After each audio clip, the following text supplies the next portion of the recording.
इस कदर वाकिफ है मेरी कलम मेरे जज्बातों से।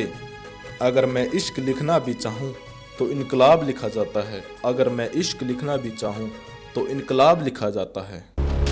नमस्कार दोस्तों, हमारे YouTube चैनल नॉलेज पॉइंट में आपका स्वागत है। आज हम बात करेंगे देश के एक ऐसे युवा स्वतंत्रता सेनानी के बारे में जिनका नाम है सरदार भगत सिंह, जिनके क्रांतिकारी विचारों, जिनके जीवन के संघर्षों और उनके जीवन की कुछ महत्वपूर्ण घटनाओं के बारे में जानेंगे, जिनके क्रांतिकारी विचारों ने पूरे देश में स्वतंत्रता आंदोलन की दिशा ही बदल डाली। यदि आपने अभी तक हमारे चैनल नॉलेज पॉइंट को सब्सक्राइब नहीं किया है तो हमारे चैनल नॉलेज पॉइंट को सब्सक्राइब कर लें और बेल आइकन को दबा दें ताकि आगे आने वाली वीडियो और नोटिफिकेशंस आपको आसानी से मिल सके। भगत सिंह, जिनके लिए देश प्रेम से बढ़कर कोई और धर्म नहीं था।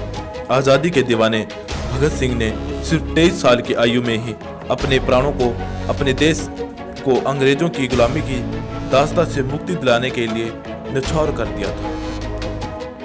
भगत सिंह का जन्म सिख परिवार में हुआ था।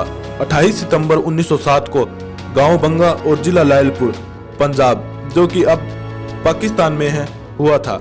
इनका प्रमुख संगठन नौजवान भारत सभा और हिंदुस्तान सोशलिस्ट रिपब्लिकन एसोसिएशन थे। क्रांतिकार साथियों चंद्रशेखर आजाद व पार्टी के अन्य सदस्यों के साथ मिलकर इन्होंने देश की आजादी के लिए अभूतपूर्व साहस के साथ ब्रिटिश सरकार का मुकाबला किया। पहले लाहौर में सैंडर्स की हत्या और उसके बाद दिल्ली की केंद्रीय संसद में बम विस्फोट करके ब्रिटिश साम्राज्य के विरुद्ध खुले विद्रोह की बुलंदी प्रदान की।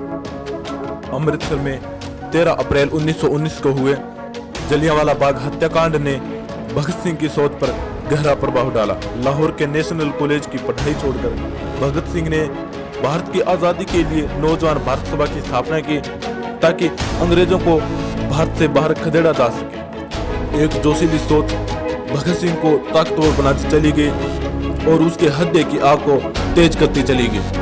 जलियांवाला बाग हत्याकांड के समय भगत सिंह करीब 12 वर्ष के थे। इसकी सूचना मिलते ही भगत सिंह अपने स्कूल से 12 मील पैदल चलकर जलियांवाला बाग पहुंच गए। कहते हैं पूत के पांव पालने में ही दिखाई पड़ जाते हैं। एक ऐसा ही किस्सा बालक भगत के बचपन का है। जब उनकी अवस्था 5 वर्ष की थी, भगत सिंह के खेल भी अनोखे थे। एक बार किशन सिंह बालों को लेकर अपने मित्र नंद किशोर मेहता के पास उनके खेत में गए। दोनों मित्र बातों में लग गए और बालक भगत अपने खेल में लग गया। नंद किशोर मेहता का ध्यान भगत सिंह के खेल की ओर आकृष्ट हुआ। भगत सिंह मिट्टी के ढेरों पर छोटे छोटे तिनके लगाए जा रहा था। उनके इस कार्य को देखकर नंद किशोर मेहता बड़े स्नेह भाव से भगत सिंह से बातें करने लगे और उनसे पूछा, तुम्हारा नाम क्या है? बालक ने उत्तर दिया, भगत सिंह। मेहता जी ने पूछा, तुम क्या कर रहे हो? बालक भगत ने कहा, मैं बंदूकें बोल रहा हूँ। बंदूकें? हाँ बंदूकें। वह क्यों? ताकि मैं अपने देश को अंग्रेजों से स्वतंत्र करा सकूं। ऐसे थे बालक भगत के बचपन के खेल। भगत सिंह एक जिंदादिली इंसान था। जेल में रहते हुए भी उनका अध्ययन जारी रहा। उनके उस दौरान लिखे गए लेख व सगे संबंधियों को लिखे गए पत्र आज भी उनके विचारों के दर्पण हैं।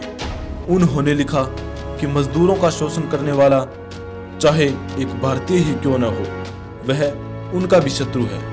उन्होंने जेल के दिनों में अंग्रेजी का एक लेख भी लिखा जिसका शीर्षक था, मैं नास्तिक क्यों हूं। इस लेख में भगत सिंह कहते हैं, मैं सर्वशक्तिमान परमात्मा के अस्तित्व को मानने से इनकार करता हूं। मैं नास्तिक इसलिए नहीं बना कि मैं अभिमानी हूं। मैं अपना जीवन एक मकसद के लिए न्यौछावर करने जा रहा हूं। इससे बड़ा आश्वासन भला क्या हो सकता है। मैं अपना जीवन आज़ादी के नाम करता हूं। मैं यथार्थवादी व्यक्ति हूं। अपने व्यवहार पर मैं सिर्फ तर्कशील होकर विजय पाना चाहता हूं। अंधविश्वास बहुत घातक है। वो एक आदमी की सोच समझ की शक्ति को मिटा देता है। जो भी व्यक्ति खुद को यथार्थवादी कहने का दावा करता है, उसे पुरानी मान्यताओं के सच को चुनौती देनी होगी। भगत राम,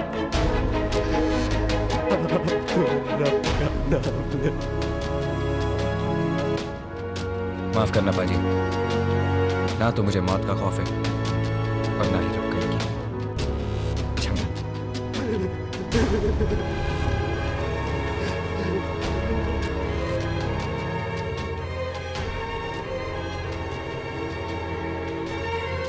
फांसी पर चढ़ने से पहले भगत सिंह लेनिन की जीवनी पढ़ रहे थे। भगत सिंह को उर्दू, पंजाबी, अंग्रेजी, हिंदी के अलावा बांग्ला भाषा भी आती थी। भगत सिंह का यह मानना था कि उनकी शहादत से भारतीय जनता उद्विग्न हो जाएगी, जो उनके जिंदा रहने से शायद ही हो। भगत सिंह अपने आप में एक महान व्यक्तित्व थे और उनको 23 मार्च 1931 को उनके साथी सुखदेव व राजगुरु के साथ फांसी दे दी गई। शहीद भगत सिंह बम फेंककर क्रांतिकार नहीं बने, अपने विचारों से बने। उनके व्यक्तित्व की सबसे बड़ी खासियत उनके विचार हैं।